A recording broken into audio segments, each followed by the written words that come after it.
I got 3 kids. They're actually my ex-wife's kids from her first marriage, but I raised them like they're my own. I take care of them. I provide for them. They don't see their biological father, so I stepped into that role.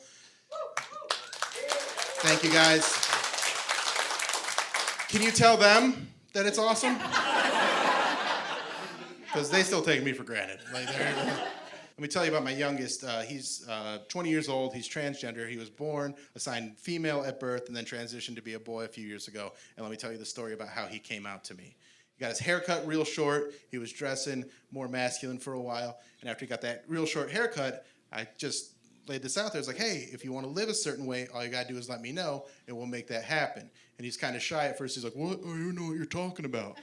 And then a few days later, he comes up and he's like, hey, remember we said after I got my hair cut? I'm like, about you transitioning to be a boy? He's like, yeah, that. Can I do that? I was like, yeah. He's like, okay. Wait, you're not mad at me? And I was like, well, when I met you, you were 4 years old, and you walk around the house without a shirt on, with a mustache drawn on your upper lip, saying, what's up, everybody? My name's James. I'm a dude. So no. Not mad at you. We've been waiting on you, asshole. He is an asshole, by the way. I don't care what's going on with inside. If you feel like you're a boy, feel like you're a girl, whatever. Everyone, if you have a penis, you want to make it a vagina. Vaginas make a penis. I don't care. Everyone has an asshole. Everyone can be an asshole. He's an asshole. And that's why I like that he's older now, because now he's getting injections. And he doesn't like getting shots, and I get to give them to him, and I like stabbing him a little bit. He is a tough kid, though. He's a badass. And I post videos of me telling jokes about him. And again, people on the internet, undefeated and just being pieces of shit. People just saying things like, oh, that'll always be your daughter, she'll never be a real man, blah, blah, blah. But I don't care, because that dude, my son's got more balls than anyone I've ever met, and I know for sure because I paid for him.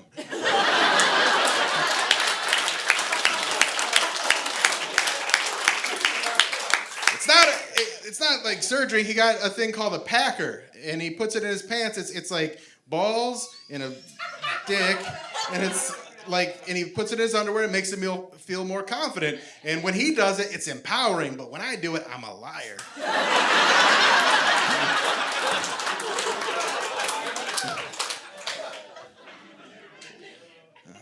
He's a tough kid, and he's you know, there's so many people, they want to say these things about him, and be like, oh, he'll never be a real man. But I don't think, if you understand gender, like, that's not what makes you a man. Having a penis and balls, and that's not what makes you a man. What makes you a man is having the courage to taste your own cum a little bit.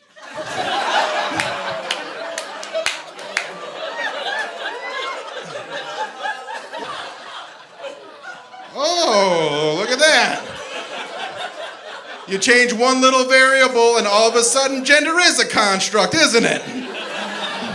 There's a lot of guys in here like, oh, I guess I'm not a man. And there's some guys in here, they're like, hey, guess what? I'm a man. And there's some guys in here like, I'll never be a man. And there's some guys in here, they've had something to drink. And they're a little drunk. They're going to go home. They're going to look themselves in the mirror, and they'll be like, it's time to be a man. Proud of you. I'm proud of you. And when it comes to women, too, I don't think being able to have a baby, being able to have a period, having a vagina, that's not what makes you a woman. What makes you a woman is being able to fold a fitted sheet.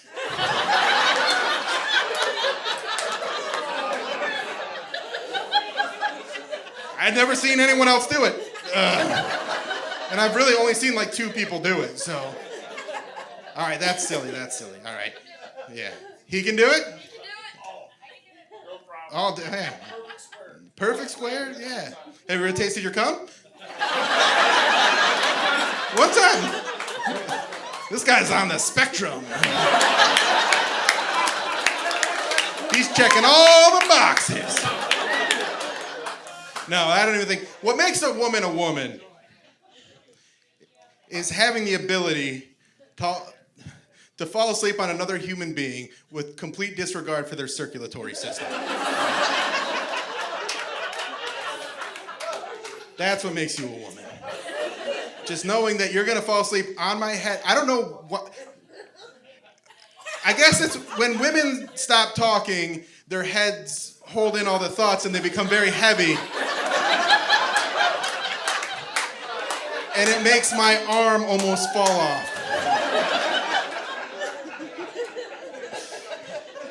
I wonder if I'll have a girlfriend after this show, because...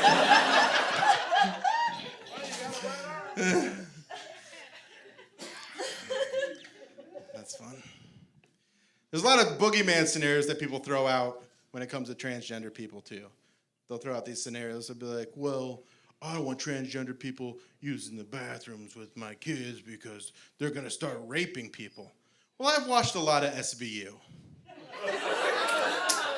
Rape's still illegal. There's never an episode of SVU where they're like, tell us about the rapist. They're like, it's a transgender person. Like, shucks. They're allowed. Dun dun, created by Dick Wolf. But whenever they throw out the scenario of a transgender person being in a bathroom, they'll be like, some dude looks like me. And it'd be like, I don't want my 10-year-old daughter in a room with a transgender man because I don't want her to see that. I don't want her to be raped. But then I go, okay, well, if you're that worried about rape, let's go through the statistics of who does the most raping. Guess what? You're at the top of the list, bud. It goes like dads, brothers, clergymen, coaches, and then like all the way down here is transgender people, but they're never yelling about these people. They're always yelling about these people that are way down on the list. Not a great joke, but a good observation. That's what I want. All I want is you to have the same energy against rape for all the rapists, quarterbacks.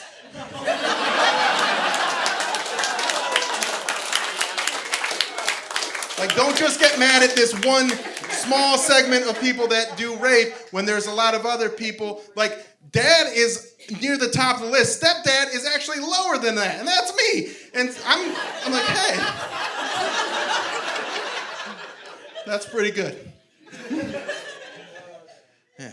So let's just be mad at all rapists. That's the message there. And then they'll come in with this one. They'll be like, oh, well, what if your mom was in a bathroom, there's a transgender woman in there, and the transgender woman still had a penis, and your mom saw the penis?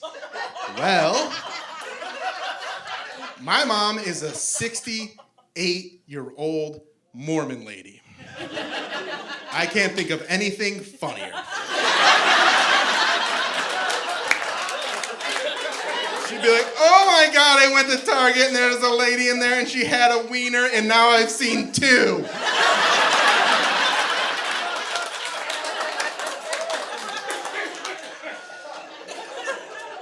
But that doesn't happen because when you go to the bathroom, you don't just pull your junk out and then figure out where you're going. I haven't seen anyone's genitals in a public restroom since I was 5 years old. I was at Brown Stadium, Municipal Stadium, for a game, and back then, gentlemen, what did they have in the bathrooms? Troughs, right.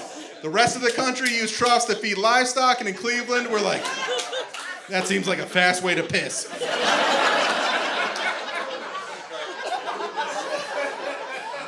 So I go into the room, the bathroom, by myself because it was the 80s, and I'm like, Dad, I gotta go potty. He's like, it's over there. I get in there, and I'm arcing my pee up into the trough because there was no kids' trough. It was one trough fits all. I'm having a good time. I'm melting some ice. And then all of a sudden, the quarter ends, and I'm surrounded at eye level by 1987 steelworker dicks.